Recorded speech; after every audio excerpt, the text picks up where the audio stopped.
Every week, nearly 400 flowers are scattered throughout businesses in Levy County. People are asking, where do these flowers come from? And more importantly, who's the man behind the random acts of kindness? TV 20's Danielle Prinz reports a generous man is changing lives one petal at a time. Around 8 each morning, a man can be seen entering businesses with trays of flowers and then leaving empty-handed. Time you come in here, they're always fresh, and in fact, they just put some fresh flowers out there this morning.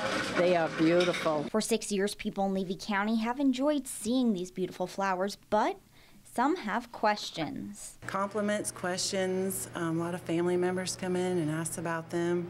My wife asked them the other day where they came from, and they just told her that someone stops in and drops them off. I know there's a man that brings them in and he donates them to the restaurant. After a little searching, we found Chuck Hunkamp, the man behind the flowers. I just want to be anonymous. Up to now I was, and I just wanted to get in and out so people can enjoy them, and that's why I just dropped them and left. Morning after morning, he delivers about 50 to 100 flowers, depending upon how many are in bloom at the time. Between 3 and 4 a.m. each morning, these flowers begin to bloom. And if Chuck doesn't cut them in time, they will just wilt. So he would rather cut them and share them with the community. Only the best of the best make it into one of the 4 trays. When he's ready, him and his wife load the car.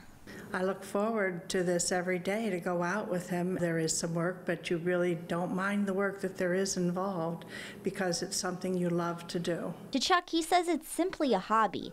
All the hard work is for pure joy. We want to share the beauty with everybody, and I wouldn't be right to sell something so beautiful. Year after year, Chuck's flowers have made an impact on people.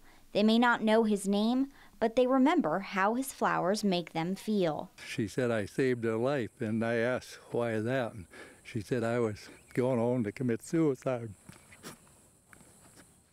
And another woman began to speak after Chuck's visit. I was delivering to a nursing home, and she's outside, slumped over in a wheelchair, and I asked her if she wanted a flower, and she didn't respond, so I just put one in her hand. And I came back to the nursing home a month or so later delivering, and they said I sure started something, and I asked why, and they said that lady you give that flower to hadn't talked in 6 months. And when you give her that flower, we couldn't shut her up because all she wanted to talk about was when she was a little girl, how her and her mother grew flowers. For Chuck, he couldn't imagine picking any other flower. I'm not much of a flower man. This is about the only flower they ever raised, so this is the perfect flower. It's big and beautiful, and I don't know how you could beat a rose mellow. Chuck may not be a flower man, but he sure is a rose mellow kind of guy. I keep pretty busy, but flowers are top of the list. And for those who've been helped by his flowers, it's at the top of their lists too. Danielle Prinz, TV 20 News.